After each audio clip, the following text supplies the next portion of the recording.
Let's take you down memory lane with some good music.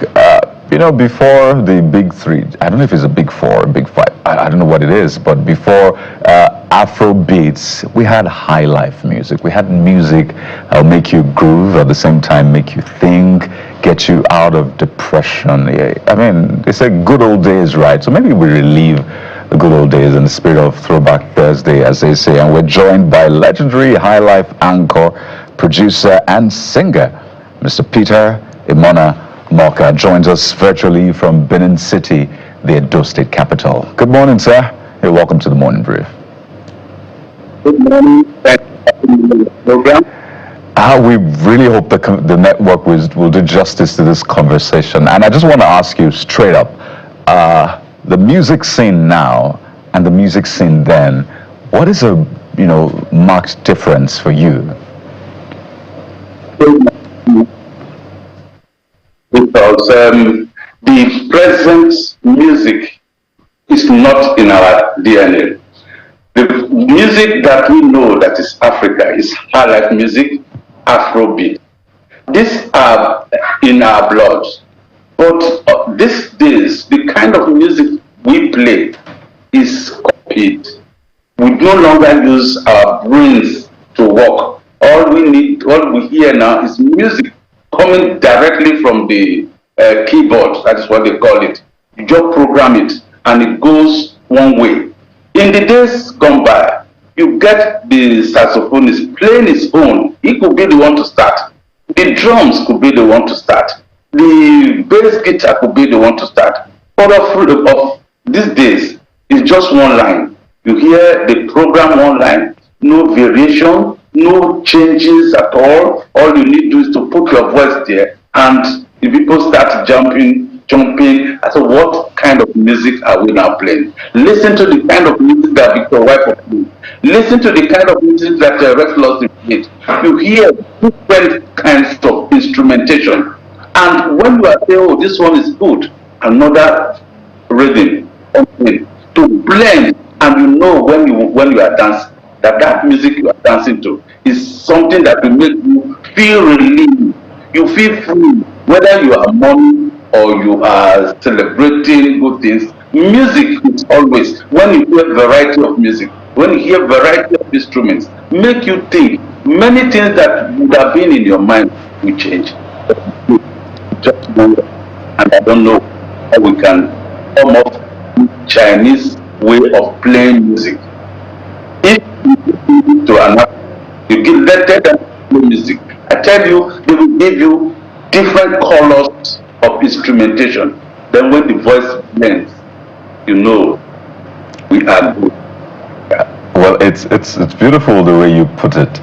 What we have now is a lot of automation, loops, right? So it's just basically the computer doing your thing. You just plug your MIDI device into the computer. You don't need to know how to play instruments per se to produce music. And some have said that is a good thing about technology. It empowers people to be able to enter.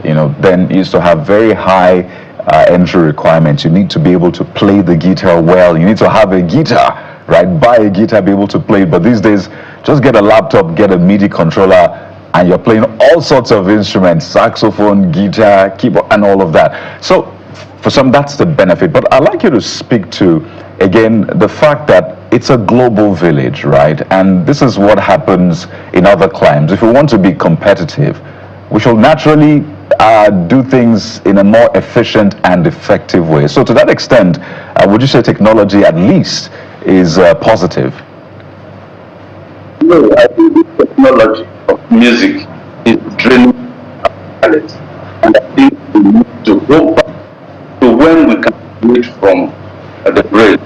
It's draining our we need to focus on this instrument. Music is something that makes one happy.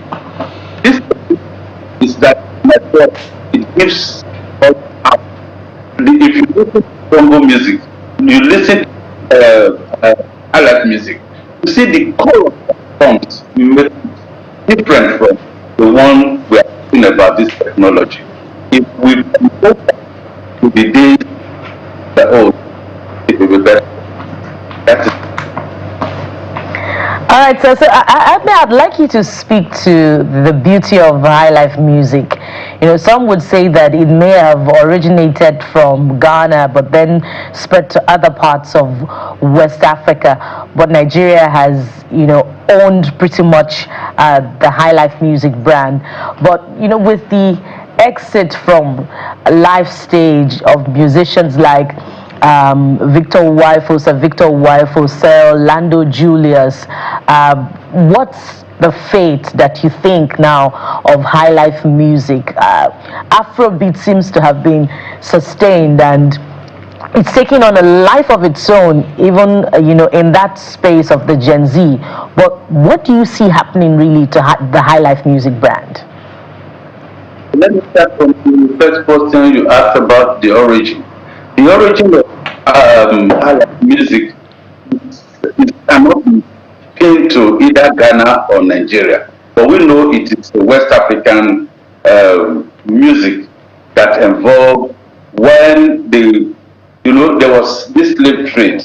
After then, our people were going abroad, and they were at the point they come back to us, and they came with guitars, they came with other instruments, and when they play in the evenings, you know the way they were dressing, like the old teachers of those days, they would wear shorts, white stockings and white canvas.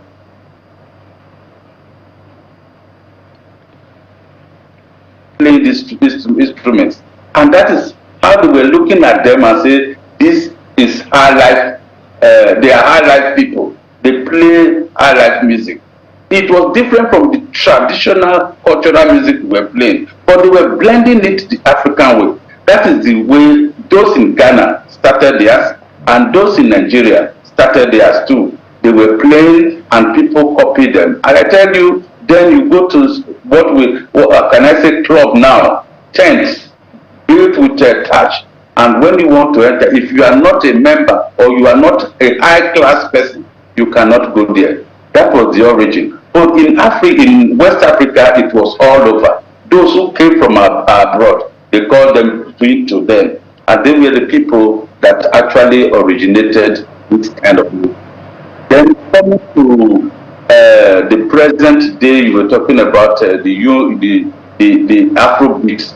Afrobeat is also is very similar to highlife music. It is still part of, you listen to it, it's still part of our blood. It is part of what we play. It is also what the white man wants to copy now. While we are trying to go through technology to be playing this kind of music we are hearing now. Not that it is not good, but I know that so many of our boys are making it now. But true, if you want to make it through the Afrobeat, not the other side. Let me tell you, if you want to play good music, go through either Highlife or what do you call it now, Afrobeat, and put in the sense that Nigerians or Africans put. In African, what they do, to look for a story that is corrective, a story that leads people to the right path. If you do that, let me give you an example. When Two-Face came with African Queen, you know, all over the world it was heard. What about this man that sang about mother, sweet mother? It was all over the world, and they have these words that will make people listen. This is what this man said. For this present day music, if you listen, you hardly can pick a word out of what the people are saying. But if you put sense, if you make people follow, this is what I'm talking about in my music, then people will follow. And I remember when I sang Ayomos, which was in 1991, everybody was asking, what is he talking about? Without the illustration on the video, people knew what it was, and people were telling it. A man called me and said, and paid me some money and said, look, my daughters do not go out now. If they want to go out, I'll put that music, right, and they know what, and they go. All right. Yeah. Just before we wind down, I got a couple of questions, but we're totally out of time. But so let me ask: are you working on anything for the future I'm sure you're still recording, and what kind of sound are you putting together? Because we need to still continue to hear some of the things and the works you're doing. Well, I'm working most of the time, but at 74, I don't know whether I can see. And the kind of studios, honestly, when I get there and see this your technology, it doesn't give me the feel. It doesn't give me the feel. But by the time you put it together, I hear certain things I don't want to hear. I just go home and say, okay, I will rework on it.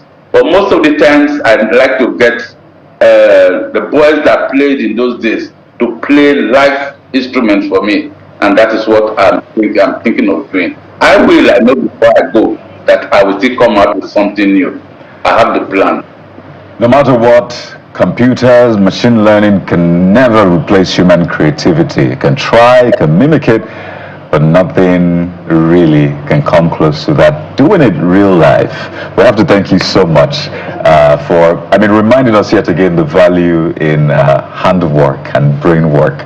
We've been speaking with Mr. Peter Omoaka, legendary Highlife anchor, producer, and singer. Thank you once again, and I wish you the very best. Thank you all for giving me. Thank you.